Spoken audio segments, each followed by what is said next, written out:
Je vous préviens, vous allez entendre dans ce qui suit des propos fantaisistes parce qu'il sera question du concours de menterie, le 7e depuis la création en 2015. C'est cette année à Sainte-Gertrude qu'on devra se déplacer le 24 septembre pour le voir. Il y a 9 menteurs, une menteuse qui seront en lice. Alors, à ne pas manquer, on écoute les intervenants nous en parler. Faire un petit raccourci, c'est qu'on sort de la salle paroissiale lors d'une activité à Précieux-Sang.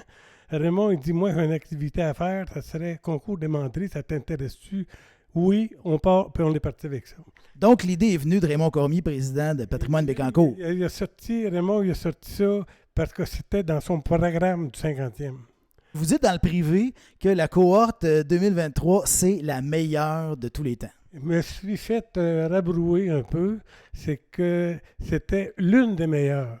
Mais la meilleure, j'y irais, moi, personnellement, parce que j'ai tout regardé les CV, et puis il y a du lourd. C'est tous des gens qui ont réussi dans la société. Pas facile, compter des menteries, là.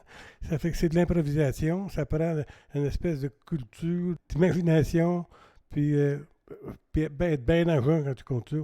Là, vous ne mentirez pas cette année, ça va vous manquer? Non, moi, je vais continuer sur la même élan. J'avais tendance, après mes années de menterie, à en compter des petites. Donc, à force de mentir, c'est devenu une seconde nature, puis là, on ne peut plus s'en défaire. Une seconde nature. Bon, on vous souhaite un prompt rétablissement, si c'est possible, à moins que ça soit chronique. Merci, M. Pépin. Ça me fait plaisir. Je suis avec Rosalie Riopel, qui sera une menteuse cette année. Oui, je serai une menteuse cette année pour la première fois de ma vie. Le concours a de la misère à en trouver des menteuses. As-tu une opinion là-dessus?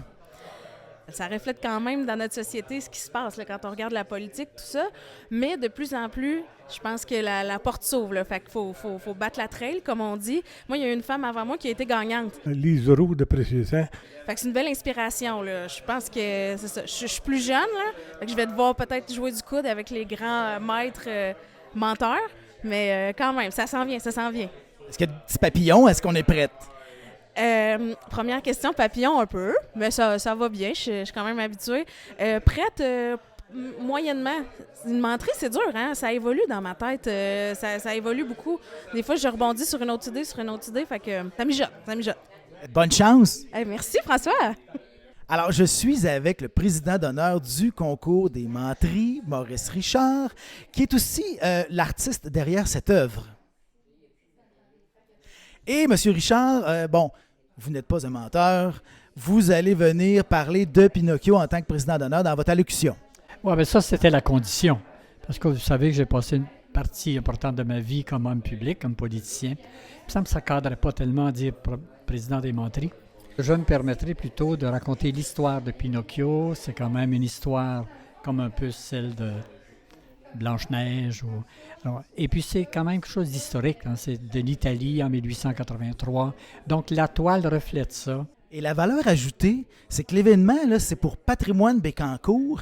Et là, il y a un aspect historique, donc patrimonial. Bon, ça a beau situer en Italie, tout ça, mais il y a eu, ça a une carrière, toute l'histoire de Pinocchio. Donc, c'est comme un rappel de, pour quel organisme c'est, tout ça. Tout à fait, ça cadre bien. J'aime l'histoire, et l'histoire, c'est plaisant quand c'est romancé.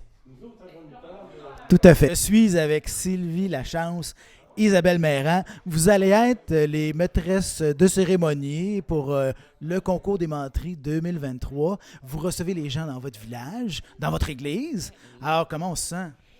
On essaie de pas trop y penser tout de suite. On est un petit peu fébrile, là, mais ça va bien aller. C'est quand même les meilleurs menteurs du Québec qu'on reçoit, c'est pas rien dire, là. Les meilleurs. Puis là, je disais, on a vraiment de la place. Le plafond est très haut. Fait que le nœud, il peut allonger indéfiniment. On est capable. Est-ce que les juges sont trouvés? On en a 2 officiellement trouvés qu'on peut nommer. C'est Ben Tivierge et Sonny Richard de la Maison des Jeunes. Le 3e, on a une idée, là, mais on ne l'a pas approché encore. Qu'est-ce qui a guidé votre choix pour les juges? On voulait une fille, puis on voulait quelqu'un de jeune qui représente plus la jeunesse. Puis on voulait quelqu'un typique du village qui est vivant, très ricaneux, qui va être un bon public. Ah oui. Excellent. On va aller vous voir. Bienvenue. Puis n'ayez pas peur des travaux, c'est très, très, très accessible. Excellent.